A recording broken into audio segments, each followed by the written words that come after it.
Дональд Трамп и Атлантик-Сити. История двух фотографий. Мы нередко повторяем: «Ах, как быстро летит время!» Можно сказать и по-другому, что оно не просто летит, а улетает, прихватив с собой порою и человеческую память. К чему я об этом? Взгляните на этот снимок молодого, почти юного Дональда Трампа. Ни в интернете, ни в каких-либо СМИ вы вряд ли найдете его. Снимок из моего личного журналистского архива. Второй такой же у моей коллеги Наташи Александровой. А сделан он был в первых числах октября 1992 года в отеле «Тадж-Махал» в Атлантик-Сити, это Нью-Джерси, США. Фото отеля тоже перед вами. Однако начнем с самого начала. В 1992 году исполнялось 500 лет со дня открытия Америки.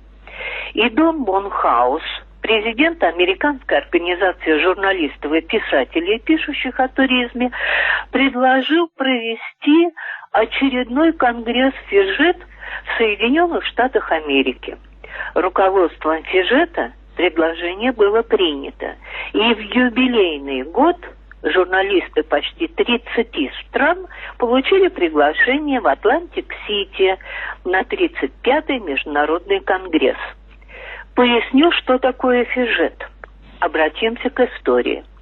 4 декабря 1954 года в Париже собрались несколько известных журналистов из Бельгии, Италии и Франции, которые много путешествовали и много писали о разных странах. Вспомним, что 50-е годы прошлого века вошли в историю как времена Холодной войны, и надо было обладать немалым гражданским мужеством, чтобы, не оглядываясь на политиков, писать доброжелательно и объективно о культурном наследии разных народов и стран с разным государственным строем, их истории и современной жизни.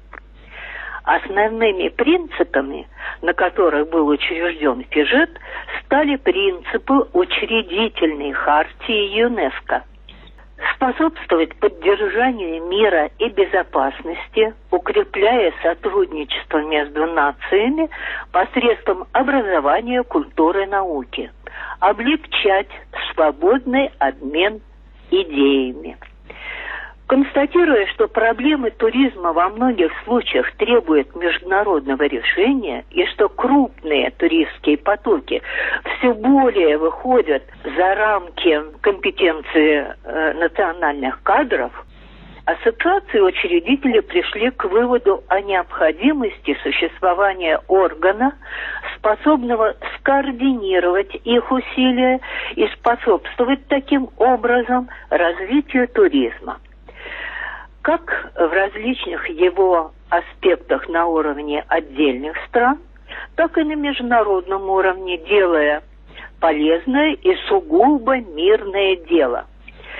Тогда же было принято решение о названии новой международной организации Международная федерация журналистов и писателей, пишущих о туризме. Общей для всех аббревиатурой стала ФИЖЕТ. Наша страна, Советский Союз, вначале участвовала в качестве наблюдателя, а с 1968 года стала полноправным членом ФИЖЕТ. В 1992 году, о котором идет речь, после известных событий, которые произошли у нас, мы сумели сохранить наше международное членство, создав с помощью «Интуриста» общественную организацию журналистов, туризма и пресса. И на 35-м конгрессе в Атлантик-Сити она была зафиксирована. Но вернемся к главному, к встрече с Дональдом Трампом. Роскошный отель «Тадж-Махал» на берегу океана, оказывается, принадлежал этому известному и весьма популярному бизнесмену. И именно он поддержал идею проведения конгресса, посвященного 500-летию открытия Америки. И именно он, как принято сейчас говорить, в основном спонсировал проведение в США этого исторически важного юбилея. Мы интересовались, кто еще, кроме него, из известных лиц, откликнулся на призыв американских журналистов и отдела туризма Департамента экономического развития в Нью-Йорке.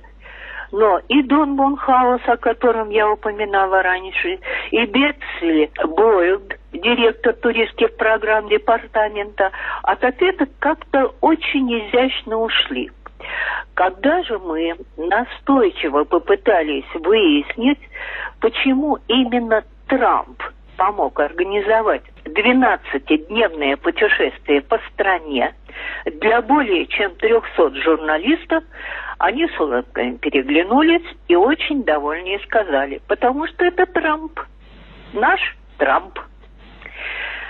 Впрочем, когда буквально на следующий день после открытия Конгресса Дональд Трамп приехал встретиться с нами, делегатами, его буквально засыпали самыми разными вопросами.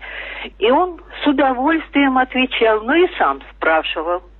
Я не записывала дословно этот общий разговор, поскольку говорили сразу на нескольких языках. Но главное, в коротких пометках сохранилось. Он говорил, что очень доволен видеть у себя столько гостей, потому что он любит свою страну, свою Америку и хочет, чтобы и другие люди полюбили ее. А для этого надо увидеть все своими глазами. И еще он надеялся, что каждый из нас, вернувшись домой, по-доброму расскажет на страницах своих изданий, в радиоэфире о людях Америки, о культуре, искусстве, истории. Он говорил, что ему нравится сюжет, который основан на принципах ЮНЕСКО, поддерживать мир на нашей планете и уважать достоинство всех народов Земли. Помнится, что мы, я думаю, все были буквально покорены его манерой слушать, говорить, улыбаться. От него буквально исходила доброжелательность, энергия человеческой симпатии.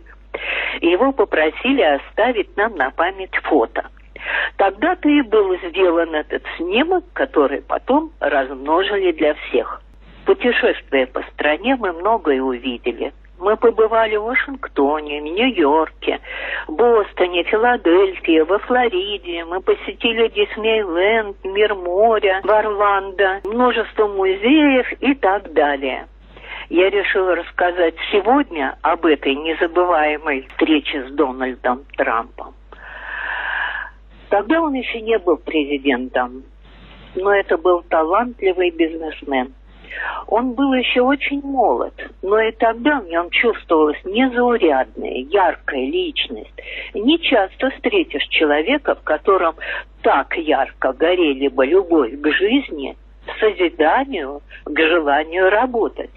И еще огромная любовь к своей стране. Сегодня, когда в Штатах происходит то, что я назвала бы шабашем ведьм, многие впали в беспамятство. Политологи точнее и адреснее называют происходящее.